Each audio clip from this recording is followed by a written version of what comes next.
Council classes में आप लोगों का एक बार फिर स्वागत है। आज एक अपडेट आई है बीएड और बीटीसी से जुड़ा हुआ मामला है बिहार शिक्षक भर्ती को लेकर के। आज 9 अक्टूबर को सुप्रीम कोर्ट में एक केस लगा हुआ था।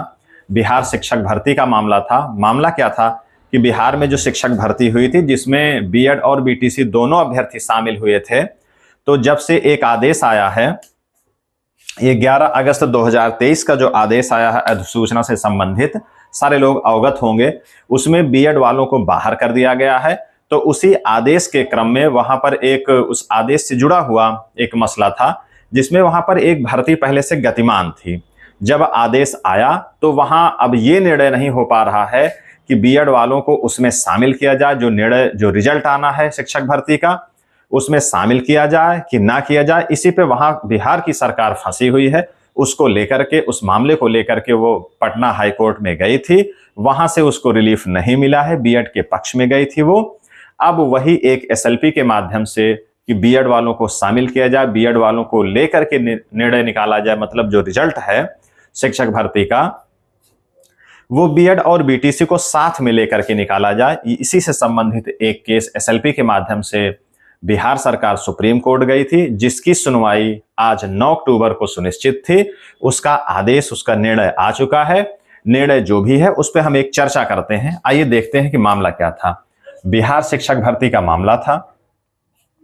इसमें जो है बीएड विद बीटीसी, बीएड और बीटीसी दोनों इसमें अभ्यर्थी थे। उसके बाद इसका रिजल्ट निकालना है। इसी बीच में ये एक आदेश आता है, एक अधिसूचना आती है। तो अब इसमें यही निर्णय निकलना है कि क्या निर्णय निकले, इस पे बीएड वालों को शामिल किया जाए कि ना किया जाए। उसमें आज एक एसएलपी दाखिल हुई थी। एसएलपी जो दाखिल किया था बिहार सरकार ने, उसमें आज जस्टिस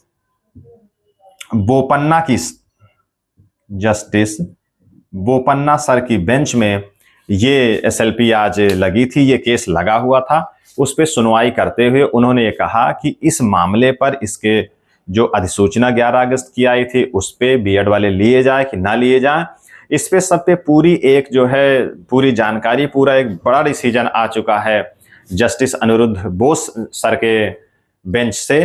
तो सुप्रीम कोर्ट ने कहा कि अब उस पे जब सारी चीजें निकल करके आ गई हैं तो इस पे सुनवाई करने का कोई मतलब अभी यहां नहीं है। इसको उसी बेंच में ट्रांसफर कर दिया जाए, किसमें, अनिरुद्ध बोस जी वाली बेंच में ट्रांसफर कर दिया जाए, और वहीं से क्लेरिफिकेशन या जो भी सारी चीजें हैं वो सब निकल करके वहीं पर आ जाएंगी। तो यहां पर ये देखें कि थोड़ा सा, जहां तक मुझे लगता है कि जब ऐसी सारी सिचुएशन बनी तब बिहार सरकार ने अपनी एसएलपी को वापस करने का निर्णय लिया। क्या किया कि अपनी एसएलपी को विड्रॉ करने का निर्णय लिया। किसने? बिहार सरकार को। कब?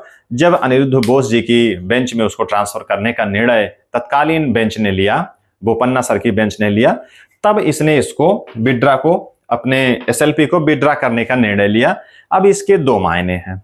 एक तो ये मायने हैं कि अब बिहार सरकार को बीएड के संदर्भ में ये डर लग रहा था कि कहीं ऐसा ना हो उसी बेंच ने सब कुछ निर्णय दिया है, वहां पहुंचे तो हमारी जो मांग है, हमारी जो एसएलपी है वो खारिज ना हो जाए। उसको खारिज होने का मतलब है कि बीएड वालों को उस भर्ती में मौका नहीं मिलेगा। अब दूसरा इसका एक निर्णय ये हो सकता है, दूसरा एक डिसीजन इस पे ये हो सकता है एसएलपी वापस लेने का, कि अब इसको नए सिरे से बिहार सरकार फिर से कुछ नए तथ्यों को शामिल करके और नई तरीके से रूपरेखा बना करके इसको फिर बेंच में शामिल करेगी और दूसरी बेंच पे इसकी सुनवाई होगी। तब शायद उसको, बिहार सरकार को बीएड के संदर्भ में वहां पर रिलीफ मिल जाए। अब इसमें बीएड वाले अपनी जीत समझें कि बीटीसी वाले अपनी जीत समझें। मेरे नजर की अगर बात करें तो इसमें आज के दिन में बीटीसी वालों की निश्चित तौर पे जीत है।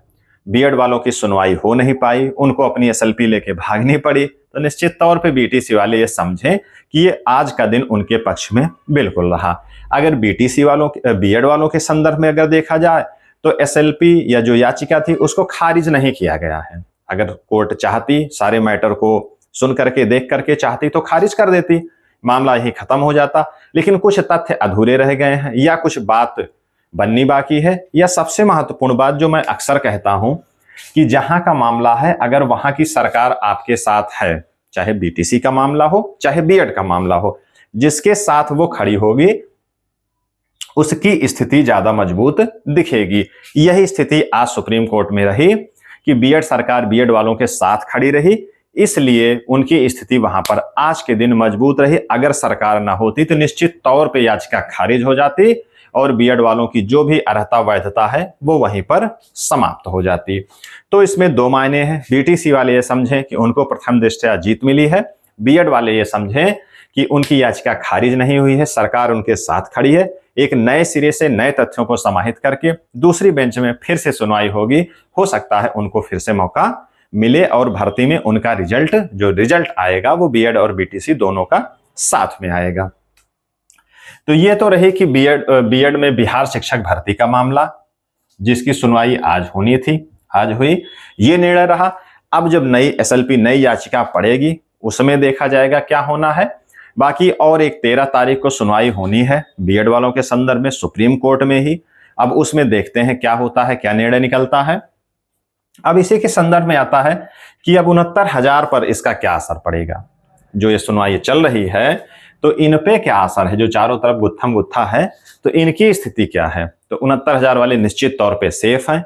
हमने पिछले वाले वीडियो में भी बताया था, जब क्लेरिफिकेशन आया था तो उसमें आप लोगों ने देखा होगा कि माननीय न्यायालय ने ये कहा था कि जो निर्णय सुप्रीम कोर्ट द्वारा दे दिए गए हैं उस पे हम बार बार चेंज नहीं करेंगे, उस पे हम बार बार सुनवाई नहीं करेंगे। तो जो 69,000 की भर्ती है ये भी सुप्रीम कोर्ट के द्वारा लिए गए निर्णय के आधार पर ही भर्ती हुई है। तो अगर जहां कहीं भी इस पे प्रश्न चिन्ह आएगा तो ये जो निर्णय है सुप्रीम कोर्ट का, जिसके आदेश पे ये भर्ती हुई है, वही बात यहां भी लागू होगी कि एक बार जिन बातों पे चर्चा हो चुकी है अब उस पे बार बार चर्चा नहीं होगी। तो इस संदर्भ में ये मामला है। अब एक मामला आता है ब्रिज कोर्स का। क्या आता है मामला? ब्रिज कोर्स का। तो ब्रिज कोर्स का जो मामला है वो थोड़ी सी दिक्कत वाली बात है। जैसे एक केवीएस में अभी एक नोटिफिकेशन कुछ दिनों पहले आया था, आप लोगों ने देखा होगा कि उसमें ऐसे अभ्यर्थी जो नौकरी कर रहे हैं, ऐसे टीचर पीआरटी में बीएड वाले हैं कि जिन्होंने ब्रिज कोर्स नहीं किया है, कोई प्रमोशन या ट्रांसफर का कोई मामला था, बहुत उतना याद नहीं है मुझे, शायद प्रमोशन का मामला था। तो उस पे जिन्होंने बीएड ब्रिज कोर्स नहीं किया है बीएड वाले अभ्यर्थी, उनकी एक लिस्ट मांगी गई थी। अब उसका उद्देश्य क्या था क्या नहीं था, लेकिन शायद उस प्रमोशन से उससे उनको शायद थोड़ा सा अलग किया गया था।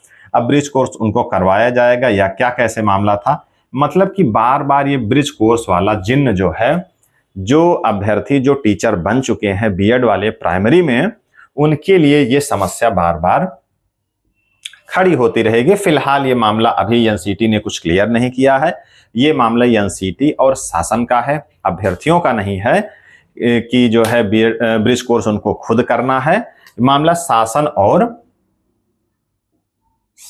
का और एनसीटीई इनके बीच का मामला है। जैसे कोई शासनादेश आएगा तब करवाया जाएगा। हाँ, लेकिन जब तक ब्रिज कोर्स नहीं हो जाता है तब तक जिनकी नियुक्ति हो चुकी है उनके ऊपर एक थोड़ी सी खतरे की घंटी बनी हुई है। ऐसा नहीं है कि वो बाहर कर दिए जाएंगे, लेकिन ये जो तमाम एसएलपी, तमाम पिटीशन, तमाम याचिका पड़ती रहती हैं, जो लोग नियुक्त हो चुके हैं उनके खिलाफ में, चाहे जो जिस कैटेगरी के लोग हो, चाहे बीटीसी के लोग हो, चाहे शिक्षा मित्र हो, चाहे अचयनित लोग हो, चाहे वहां की सरकारें ही हो, अगर उनके खिलाफ कुछ करती हैं तो बार बार ये ब्रिज कोर्स वाला मामला इन सब पे असर डालता रहेगा। तो ये रही आज की अपडेट बीएड और बीटीसी के संदर्भ में। आगे जैसी जानकारी मिलेगी वैसे हम आपको अपडेट कराते रहेंगे। आप हमारे चैनल को देखें, हमारे चैनल को सब्सक्राइब करें और इससे जानकारी जो भी हमको मिलती रहेगी बीएड और बीटीसी के संदर्भ में वो हम आपको देते रहेंगे। धन्यवाद।